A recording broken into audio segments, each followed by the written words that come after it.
Let's talk. Let's come back together. Let's come back together. So there are mic runners, Marcus and John Paul. They ready to come to you if you have an insight or question. So let's go right here. I'm gonna apologize in advance because my voice is gone. But Don't apologize for that voice. That's nice. no, this is not my normal voice. It sounds great. All right. Um, this first part is actually really troubling to me, and usually I actually quote this a lot when giving encouragement to people when there's a breaking of relationship. That is to say that it isn't like God stopped being with Barnabas when he went his way Yep. and stayed with Paul when he went his way, but just the narrative of the breaking of relationship. Two people that we associate with each other, Paul and Barnabas, now going their separate ways is a very difficult thing to read. Like it deserves like a pause and to like really think about what's really happening here. They both go on to do great ministry, but even the reasoning for their break is something that I'd like to just. I'm curious about how you're going to preach this. No pressure. Got it. I'm just gonna skate around that. I'm not even gonna. I'm messing. Pause. But that's a very good observation. I think it's good for us. I really appreciate Luke for including this. He doesn't try to like this. Acts is not necessarily a prescription other than a description of like this is how the church was, this is how God moved. And I think it's something in that for us. There's something in that they would go into this mission, there would be a breaking relationship, and that's how it would start. Like they're sent with this unreconciled, out of this unreconciled moment. And I do want to talk about that a little bit. I found the passage just, to me, it was kind of troubling about when I think of Paul and how I think of Paul, because first off, he doesn't want to have any grace for John Mark. And then secondly, he just got the word that, okay, we're not going to require circumcision. We're having grace through Jesus. And his first thing to do is to take a grown man and circumcise him.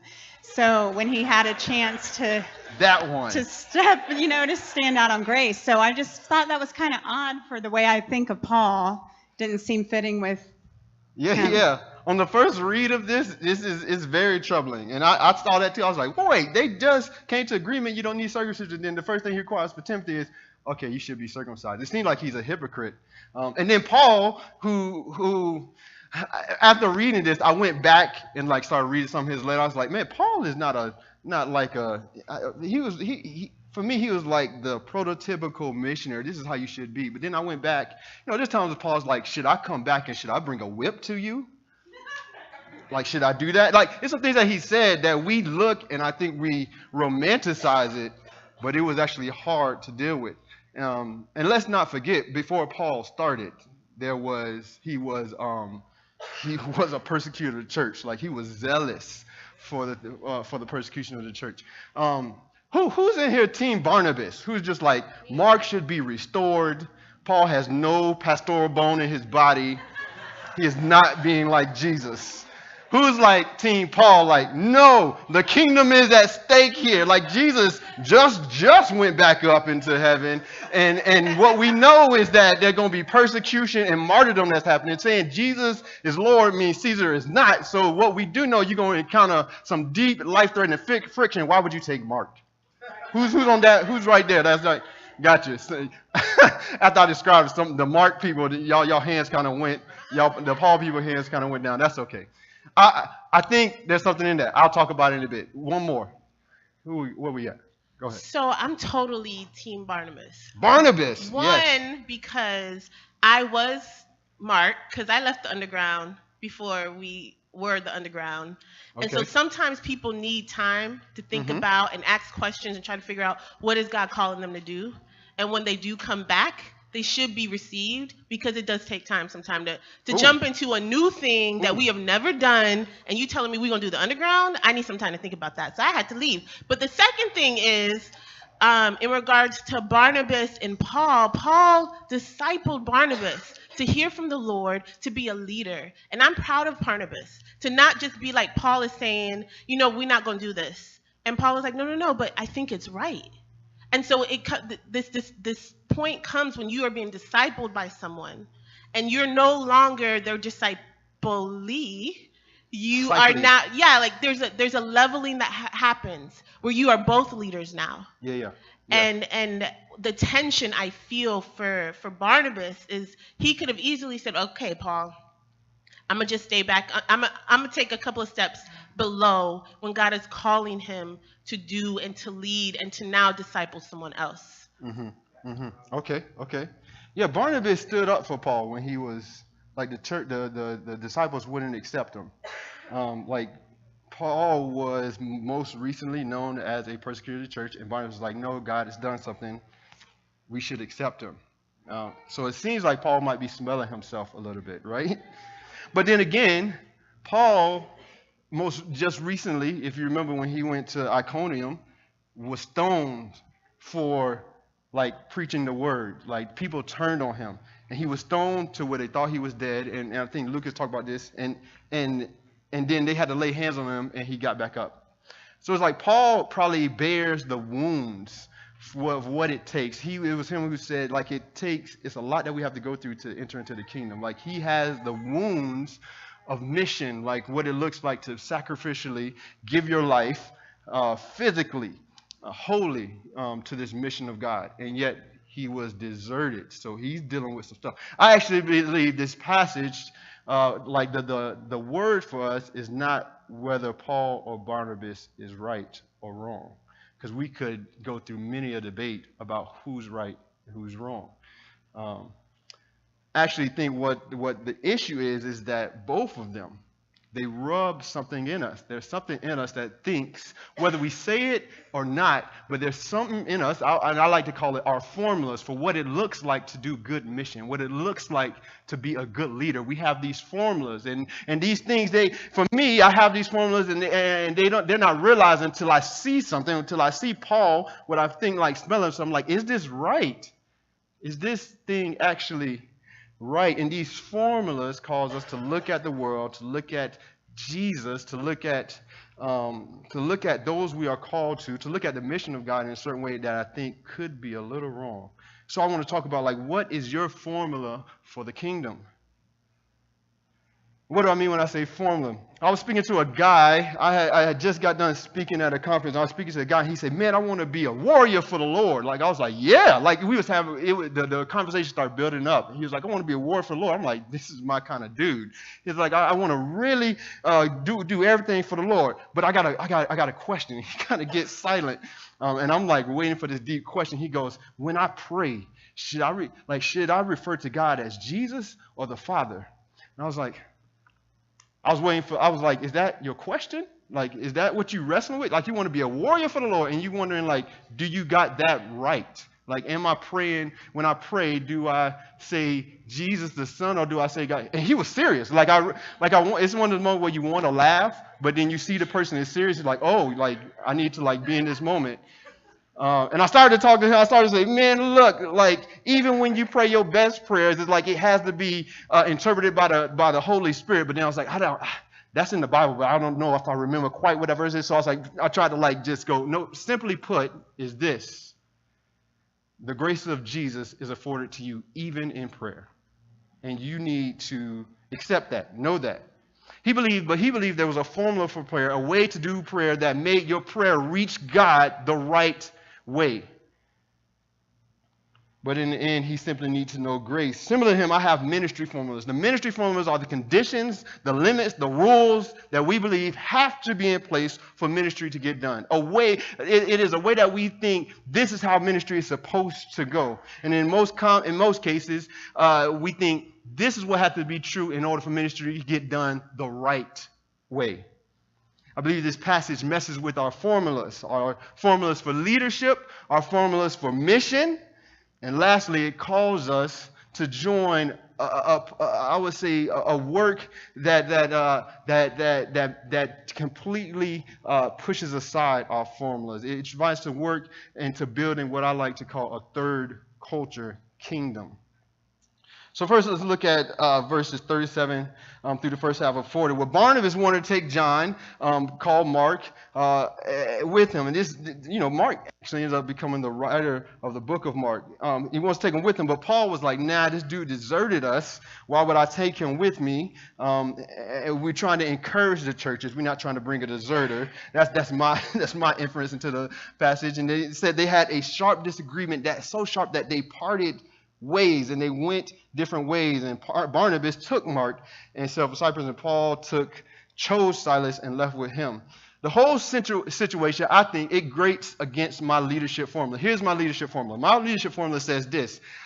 First, in my leadership formula, the leader has to have no deep, recent, maybe even long-term, but no deep moral failure or sin. That's like primary in my leadership formula. They need to be a great strategist. Also, they need to be a great visionary. Also, they need to be super humble. And all the time, they need to be super humble all the time. And they need to be super well-read or knowledgeable. And maybe also be a pretty good communicator and then also flexible. That's what a leader looks like. That sounds okay, right? That sounds great. Now, y'all say, oh, that sounds like a lot. But how many of us just like, yeah. As I was going, when I started, it's like, yeah, I believe that. Yeah. Then the list got longer. It's like, wow, that's a long list. But what kind of leadership do we see in Paul and Barnabas in this moment? They are stubborn, very opinionated. They are not reconciled in their agreement, so much so that they split up. But more than that, what about Mark? Mark is sent as a leader. Mark is a deserter and maybe one of the most influential leaders of this time. Paul has no trust in him, and yet they allow him to go. Paul and Barnabas's current behavior and the person they're arguing about, Mark, do not fit my leadership formula. According to my formula, no one in this passage should be leading right now. They need to delay this trip. But they don't. They don't press pause, they go. This passage does not give us insight to the particulars about how the desertion happened. I don't think Luke is concerned with that. Luke the writer of Acts, he rather just gives us a basic understanding of the conflict, and the one true inference that we can make is that imperfect leaders are blessed to go. That God uses imperfect leaders. And I know this sounds simple, but I think in practice it's more difficult for us than the simplicity of the concept.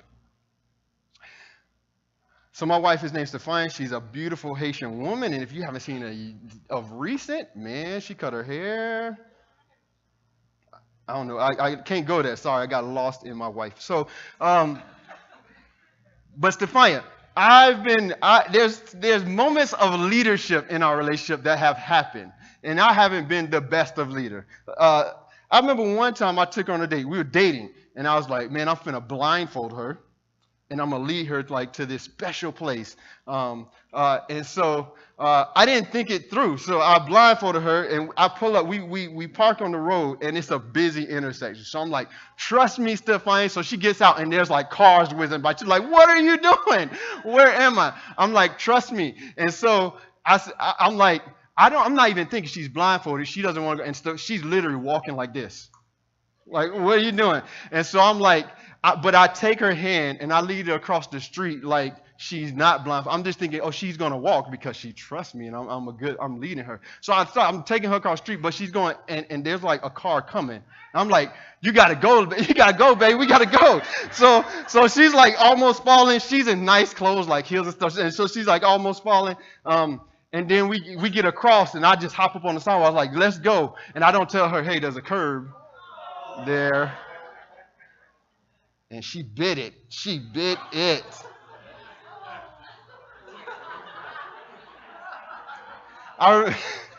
That's my leadership. So I remember one time at our honeymoon. So we were on our honeymoon. We got married in when was this? 2006. And we went on our honeymoon. And I was like, they were like, I went to one of those kiosks that gets you like cheap tickets. I was like, oh, I can get us cheap tickets to university. Like, all you got to do is come to this presentation for a timeshare. I was like, sure, let me do that. So there's like, yeah. And then they start asking me questions. Do you make $30,000 or more per year? I was like, oh, my InterVarsity salary, that ain't. Sure, I make 30,000 if you count. I don't know the money my parents might give me. So I tell her we doing this, and so I'm like, Stefania, we gonna go to university. All you gotta do is we just gotta come to this little presentation. So halfway through the presentation, Stefania's like, where the world have you got us in? If y'all don't know what this is, it's like they try to bull rush you, like bull sell you into getting a timeshare. And halfway through it, I'm just like, oh Lord. They keep asking me questions. I'm lie upon lie upon lie upon lie. Like, do you make this much? Are you interested in going to this place? Sure. I'm just waiting to like say at the end, nah, I'm good. I'm not interested. Give me the tickets. But halfway through it, it's just this complete embarrassing moment that I have with Stefania, and I just say, I just stop. Like, look, let's just stop. Like, I make like $24,000 a year. Like, we're not interested. We just came for the tickets. And there was mad couples around us that were just like, yep. You could tell they were just waiting to get to the end and say no. And I was like, I can't do this. It was the most embarrassing moment that we had on our honeymoon. The lady had grace, though. She gave us tickets anyway. I was like, oh, praise God. But even now, we find ourselves in a tough season of marriage. We have a special needs kid who's 2 years old, and it hasn't been easy. I want to say I've been the best leader to my wife. I mean, if you asked her, and she was really vulnerable and transparent with you, she'll probably say, man, there's times when, like, that I feel like multiple occasions where Brad has not been the most supporting. She might tell you that she's felt forgotten. She might tell you that she's felt unseen, maybe even a few times emotionally neglected. And yet, this past Christmas, in this season of life, she gives me this wallet. And on it, there's this inscription. It says, to my husband, I didn't fall in love with you. I walked into love with you. With my eyes wide open, taking every step along the way. I do believe in fate and destiny, but I also believe we are only fated to do the things that we choose in a way. If I did anything right in my life, it was when I gave my heart to you. I wish I could turn back the clock. I'd find you sooner and love you longer. And I remember receiving it. There's a lot going on when I received this gift. We was at her sister's house, and a lot of people running around, and I'm just having this moment because I realized I have not led her that well, and yet she is expressing this trust in me. What was at work here? Why is there still love and trust? I believe it because she understood that we've always been deeply flawed. We've always been imperfect. But we understand that love is not controlled by imperfection. It overrules imperfection. Love also makes room for imperfection. You see, Paul and Barnabas are in conflict. They are stubborn leaders in this moment. They are leaders divided on an issue. Rarely do we look at something like this and think, man, we're on the right track. But truthfully, they are. Because they don't let this conflict excuse them from loving the churches that they've been called to. Paul and Barnabas and Mark are not the ideal leaders in this moment of Acts, and yet in the second half of verse 40, they are commended by the believers to the grace of the Lord. They are blessed by the church to go. And I'm not saying this passage is a prescription, like, yeah, just go and be in a bunch of conflict and keep going in mission. But I am saying it highlights this truth. The mission of God will always have space for imperfect leaders. The love of God will always have space for imperfect leaders. This is the grace of God to us, and we must get rid of our internal formulas that do not include this grace.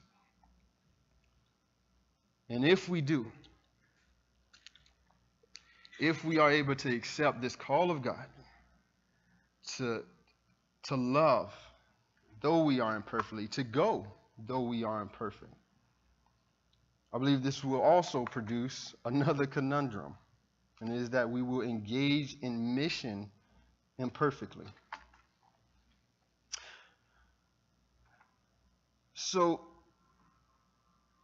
the first part of this passage, it rubbed against my leadership formula. And then I think what it looks like to go into mission, like to do the work of God, it rubbed against that too.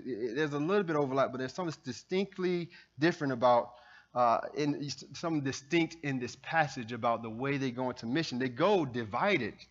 And that seems like the wrong way. My perceived formula for mission, so what I believe has to be true for good mission to happen.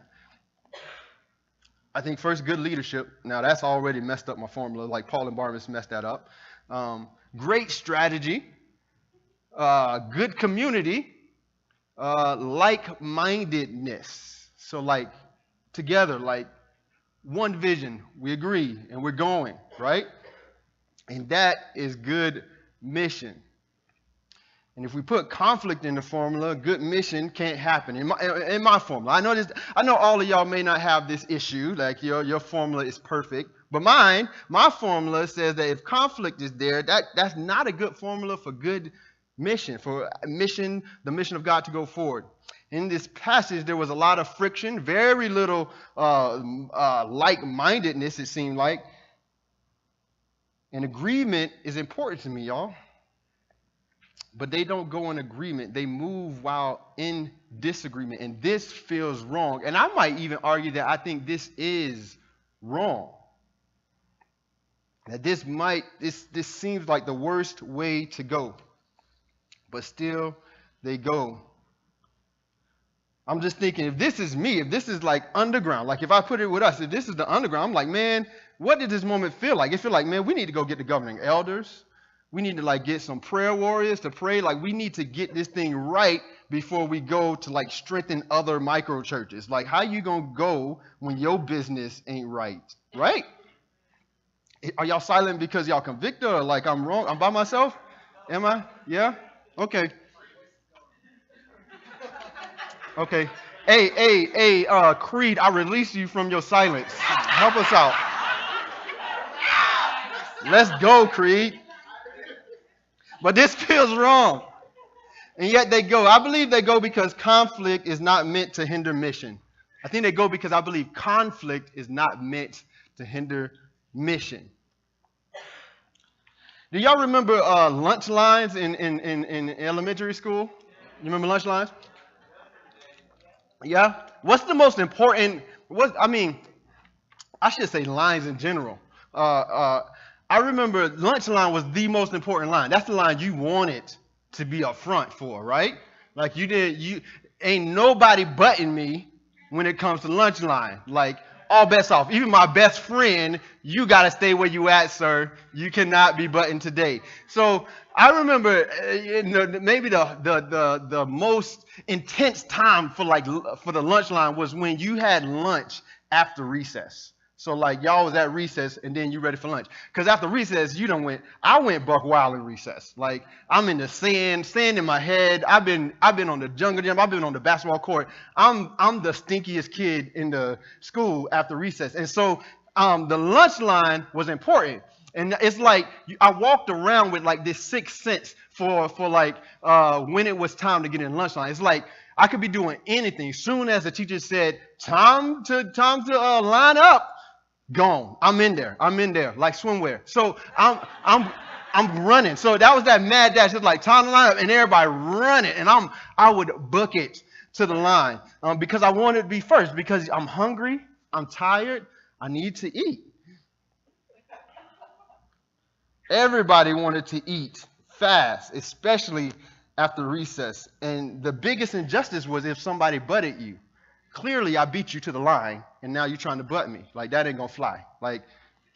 Like there would be, it was so amazing because it wasn't you that felt wrong, but everybody that was behind you felt wrong. And so if somebody butted you and you had them supporting you, they had to get back to the back of the line. But you know what always impressed me with lunch lines? What always impressed me was that one kid, everybody running the line, and they just chilling, just walking to the line. They don't care if they land in the back. They just walking.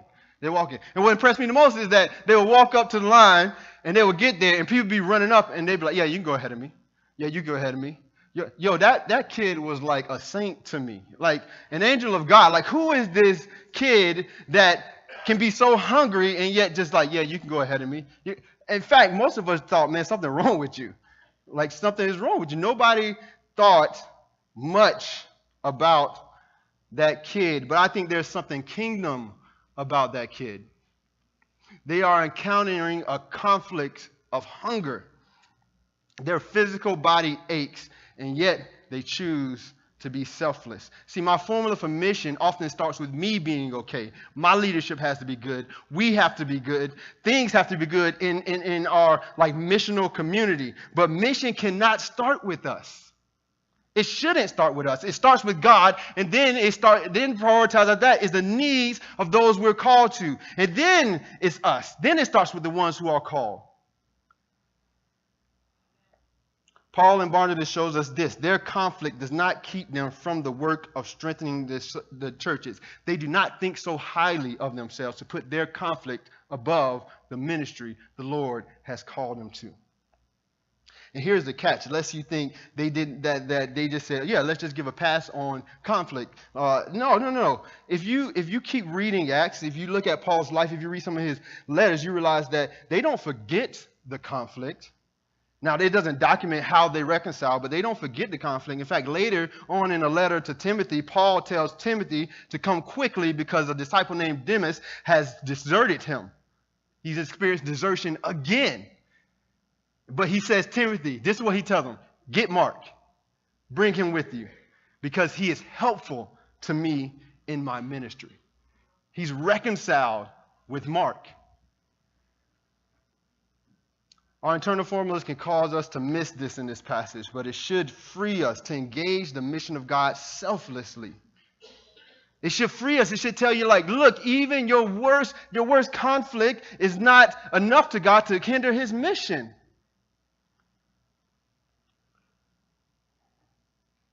And I think maybe more personally to you is that we have ways in which we believe there's some conflict between us and God, and we think it excludes us from participating in the mission of God. And if anything, this passage is also saying, no, you are included. You can go. In fact, the paradigm of Jesus has always been, yes, you're sinful and imperfect. Come with me. And disciples of Jesus experience healing as they come with him. It's not that they just forget about conflict or forget about their failures or how imperfect they are. It's that like in the going, they are healed. I think when we are able to get rid of our formulas and accept this extreme grace from God, we will begin to realize a third culture community. Paul and Silas left. They were commended by the believers by the graces of the Lord. They went to Syria, Cilicia. They go and they strengthen the church. They bring this word from the disciples that, man, like you're saved through Jesus. And they give this word about circumcision. And they meet, and Paul runs into this disciple, this well-respected disciple named Timothy, whose mother was Jewish and a believer, but whose father was Greek. And Paul wanted to take him along, and this is where we see a little bit of like, man, that's weird. Like you're telling people circumcision, you don't need circumcision, but then you ask this kid to be circumcised. That seems weird. I think maybe to dispel it, in one sense, I'm not going to talk about this much. In one sense, that's just Paul saying, yeah, this is not circumcision is not a requirement. But he does not make it so that it's like some kind of missional dogma that they produce in the Christian realm, because the people that they're called to is still the priority. And so with Timothy, he would be more accepted by the Jewish community that they're going to be reaching. And so it's like whatever is needed to love them, to reach those folk, they're willing to do it. Timothy is actually pretty impressive to me. There's an impressive commitment that Timothy has. It is no easy thing to undergo circumcision. There is considerable pain that lasts a few days. And y'all, he is physically altering his body permanently for the sake of mission. And if you didn't know, a fun fact, circumcision is not reversible. Circumcision is not reversible. Thank you, Creed. Let's go. What is it that Paul sees in Timothy where he asks Timothy to take such a drastic step? I believe in one part is because Paul himself bears wounds and scars that will be with him for a long time. He understands that, man, Jesus, he bears wounds and scars that he's taken for all of eternity. And so the idea of physically altering his body is not that big a deal. It's what a disciple does for the sake of those they're called to. But also I think Paul, he sees Timothy as what we would call a third culture kid. There's something about the flexibility that Timothy has. I want to invite the worship team up as I wrap this up. What do I mean by this? By like he sees Timothy as a third culture kid. There's a term for people who were raised in a culture other than their parents' culture, or other than the culture of the country where they were legally considered a native. These folk have spent a significant part of their early development years in several different places. And they often are exposed to a greater variety of cultural influences than most of us. So much so that they feel that they are from either two or more places because their development, their psyche has been developed by these cultures that they've grown up in. And Timothy is a third culture kid. He has been raised in both Greek culture and Jewish culture. We know that he's raised in the Greek culture because people know, like, oh, that's a Greek kid. But his mom is actually Jewish.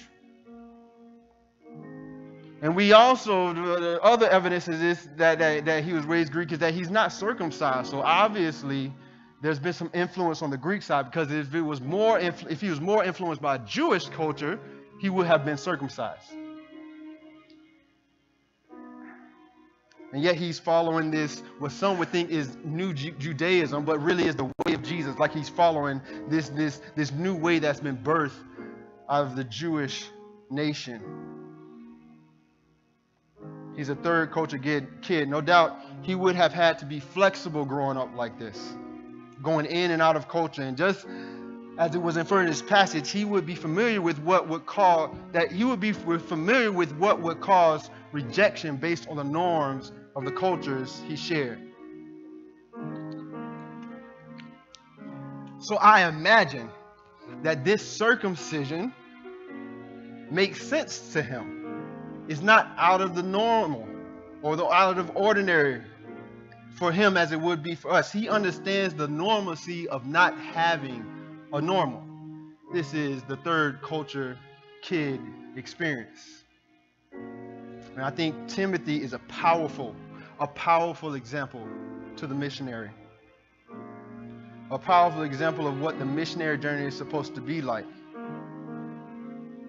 Y'all, as we are called to marginalized communities, schools, odd subcultures, and forgotten parts of the city, we should try to become like our third culture brothers and sisters among us. Those who give their hearts wholly to different cultures, different people. And yet they feel rejection in both places, but still feel at home in both places somehow. And isn't this the call of the missionary? To go to where God has called us and make home there, make family there, make those people our people.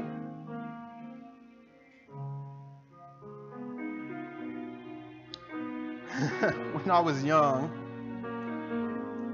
I like to say I grew up a country city boy.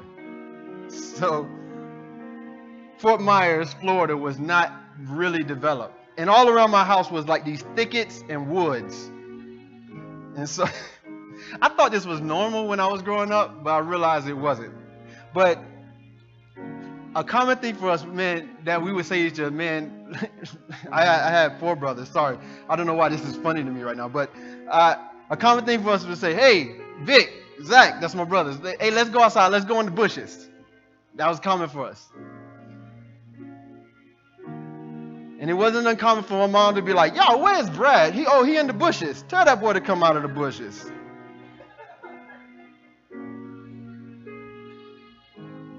Sometimes we would go in the bushes and we would just sit in the trees. and we would just enjoy this place that usually is reserved for animals, but we would just, it was our playground. It was a place of rest for us. Now the bushes weren't always kind to us. I remember one time we like to just climb in the trees and like explore the bushes but stay in the trees. I remember one time we heard like the sound of a gator. You know what a gator sound like? We knew what it sounded like a gator, right? That's when we was kind of country. We was like, oh, that's a gator. So we going in the bush, we climb the trees, and we have to cross like this little canal about 7 feet wide. And it had just rained, so it was kind of deep. And we climb and we hear a tree snap, and my brother falls out of the tree into the water. Now all he knows is, wait, this is not where I belong. 2, we just heard a gator. Yo, I swear that boy walked on water out of the bushes into the house. Before you know it, he was like out into the house. The bushes weren't always kind to us. I remember my run brother, he was trying to swing on vines. We would try to swing on vines in the bushes, just trying to be adventurous. And one time he swung. Well, I wasn't there. So all I know, I see my brother running in the house, holding his butt. Like, ah! He's like crying. And I'm like, what happened? They was like, man, he was swinging on the vine. It snapped. He fell on the stick, dude. He fell on the stick. I had a friend who tried to jump from one side of the bush to the next, fell, landed on a rock. And somehow, every time you got injured, you always had enough adrenaline to get to the house. Like, get to the house where mama would put some witch hazel on it. That's what she would do, just witch hazel. It fixed everything. We always came out of the bushes with welts and scratches because the sticks would hit us and make us bleed. And so we always had scabbed legs. We didn't care. We always went back. It was a special place for us. There were so many memories of tree tag, and there was memories of climbing to the highest part of trees and seeing places in the city that we hadn't seen before. And as little kids, this was majestic to us. It was wondrous. We had memories of building ramps and just riding our bikes and jumping into the bushes because we could. Had memories of stealing tangerines off my Greenwich tree and going into the bushes and finding cool shade in hot summers. Enjoying sweet tangerines. We would tell jokes and stories to each other all day. Y'all, the bushes was a second home to us. Somehow, these inner city kids made the bushes a second home.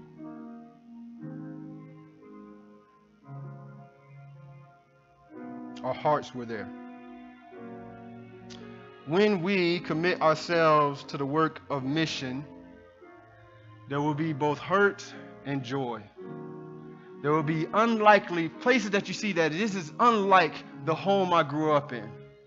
But if you go and if you stay and if you commit to the work of Jesus in those places, he will bring home into your heart. That place will be home for you. This is what we learn from our third culture brothers and sisters. And no matter what the pain, home is still there. This is what it looks like to be part of the family of God. We wear our exhaustion, rejection, persecution, and suffering like majestic badges of courage. These third culture communities that we can build, these are places where we understand that sacrificial change, even permanent change for the sake of the kingdom, makes us more like Jesus. Where we understand that there is much suffering that we must endure to enter the kingdom, but we still go. Where we always go imperfectly, and we strain to put ourselves last, even when everything in the world is rooting for us to put ourselves first. These third culture communities that we can build, they are places where we feel our citizenship and home is both heaven and on earth. And we long for the day where heaven comes down to earth and we all belong. I believe our microchurches, the microchurch that you lead, is meant to be a place for that third culture kind of kingdom community. Previews into what will be eternally true. And at the end of this passage, it says that They delivered decisions reached by the apostles and the elders in Jerusalem for the people to obey. So the churches were strengthened in the faith and grew daily in number. The Lord grew the work, though there was imperfect leadership. Though mission came out of a place of conflict, the Lord grew the work. Be encouraged, families. Our flawed leadership, our imperfect ways of doing mission, your microchurches are sacred vessels that embody a holy third culture that allows the kingdom, will allow the kingdom to expand, and the world needs this. The world needs this. And so my question for you as we respond to the Lord, how might God be pressing your heart to respond to Him this morning? What formula do you need to give up? Maybe it is you need to make amends with a leader. Or maybe you need to make some kind of amends with your personal leadership. There's something in you that has kept you from either advancing in leadership, saying yes to leadership, offering yourself to leadership. You counted yourself out, and you need to realize the Lord is counting you in. You need to give up that formula in you that excludes you from leadership and accept the grace of Jesus. And for other of us, it is that we need to resolve some conflict. We need to keep going in the mission God has given us, but we need to also resolve some conflict as we go. Some of it is hard things, really hard things that we need to confront as we do mission. And the threat that we perceive is that it's going to hinder our mission, but God is saying, no, my grace is for you. I am more powerful than that. You go, you engage conflict, and let me do my work. And then for some of us, you are that third culture kid where you for a long time have felt, where is my home? You have felt alone or out of place. And yet you are the best of us. You cross cultures with ease. You do not carry a bias for your own culture, and so you're able to go into different places and bring and establish home. And we need your voice, and you need to use your voice. And Jesus is speaking something specific to you today.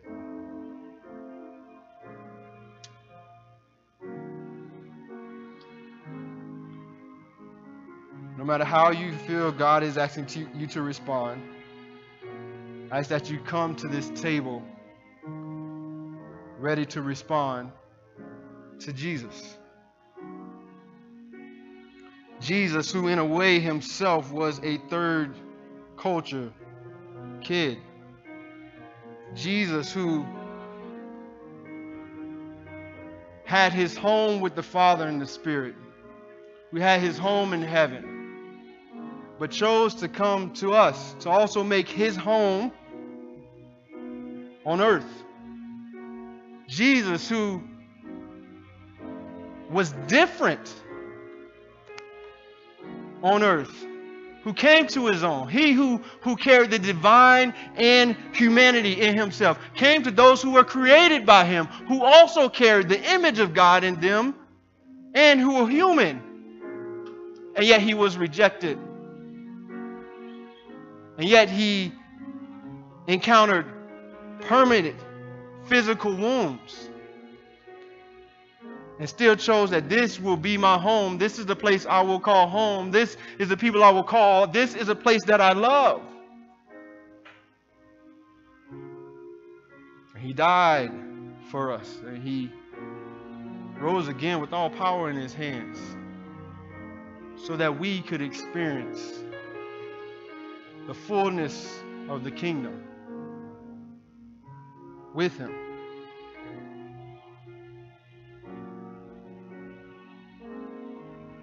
And as you come to this table, I pray that all the ways in which we feel insufficient, that as you do business with Jesus, that he would fill you up. That he would whisper, oh, it's okay. That he would empower you. There are going to be people ready to do prayer ministry with you for some of the things that you've been engaging this morning. But may the table be a place where those of us who feel imperfect, those of us who engage conflict, find the grace of Jesus. And we know that the night he was betrayed, he took bread and he broke it, saying, "This is my body that will be broken for you, my body that I will have for all eternity. For all eternity, I will be a representative of heaven, but also be a representative of earth. I will bear my scars for eternity." He broke it and said, "Eat in remembrance of me." And likewise, he took the cup after supper as he poured it, saying, "This is the new covenant, a covenant of grace, covenant of love. It's a new covenant, my blood. As often as you drink, drink in remembrance of me." When you're ready, those who will